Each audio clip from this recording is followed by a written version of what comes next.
जो विद्यादि सागर सुधी गुरु हैं तैसी, शुद्धात्म में निरत नित्य हितोपदेशी। वे पाप ग्रीष्म ऋतु में जल हैं सयानी,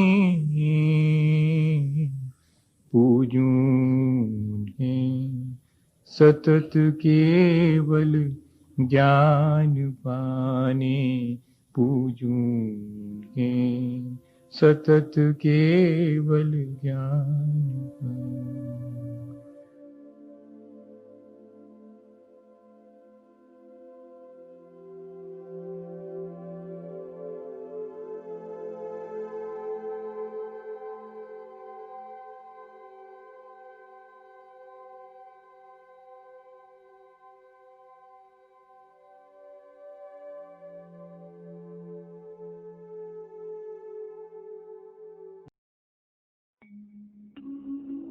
ऐसे ही मैंने एक बार दोपहर में मंदिर के सामने एक दालान में आचार्य महाराज को बैठे देखा।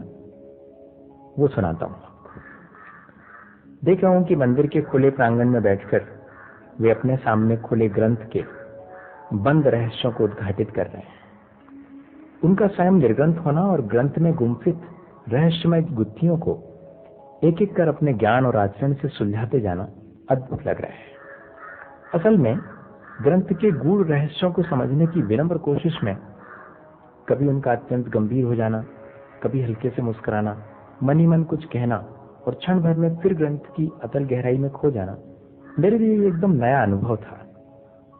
मैं बैठे बैठे सोचता रहा कि जैन दर्शन का नित्य नूतन अप टू डेट रूप ऐसे विरले स्वानुभवी साधकों के द्वारा संभव है। स्वानुभूति के इन क्षणों में वे सागर की तरह अपार और अथाह दिखाई दे रहे थे, जैसे सागर की विस्तृत असीम और अतल जलराशि अनजाने ही हमें अपनी ओर आकृष्ट करती है, मानो स्वयं सागर होने का निमंत्रण देती है। ऐसे ही उनका निमंत्रण हमें स्वानुभव के महासागर में प्रवेश पाने को प्रेरित करता है।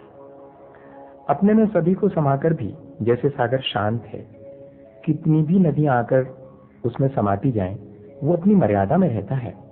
ऐसे ही उनके चरणों में कितनी भी आत्माएं समर्पित होती जाएं, वे सबके बीच निर्लिप्त और शांत हैं। सीमा में रहकर भी वे असीम हैं, ऐसा मैंने अनुभव किया। वैसे उनके नाम के साथ जो सागर शब्द जुड़ा है, उसके ऐसे अर्थ भी हम ले सकते हैं। अपनी सतह पर पड़े हुए कचरे को जैसे सागर की लहरें उठाकर धकेल कर किनारे पर फेंक जाती हैं, ऐसी देवी प्रतिक्षण सजग रहकर आने वाले मन में उठने वाले समस्त विकारों को हटाकर सहज ही निर्मल हो जाते हैं। सागर की तरह वे भी रत्नाकर हैं। सम्यक दर्शन, सम्यक ज्ञान और सम्यक चारित्र जैसे श्रेष्ठ रत्नों को वे अनंत आत्म गहराई में छिपाए हुए हैं।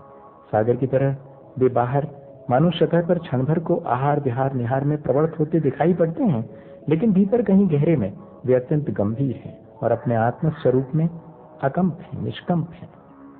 देख रहा हूं कि जैसे सागर के समीप पहुंचकर किसी की प्यास नहीं बुझती बल्कि और ज्यादा बढ़ जाती है, ऐसे उनका सामीप पाकर हमारे सभी के भीतर आत्मानंद को पाने की प्यास बढ़ जाती है। सचमुच इस तरह वे सागर हैं, आत्म विद्या के अगाध सागर हैं। ऐसा मुझे कुंडलपुर में अनुभव हुआ, वो मैंने आपको सुनाया।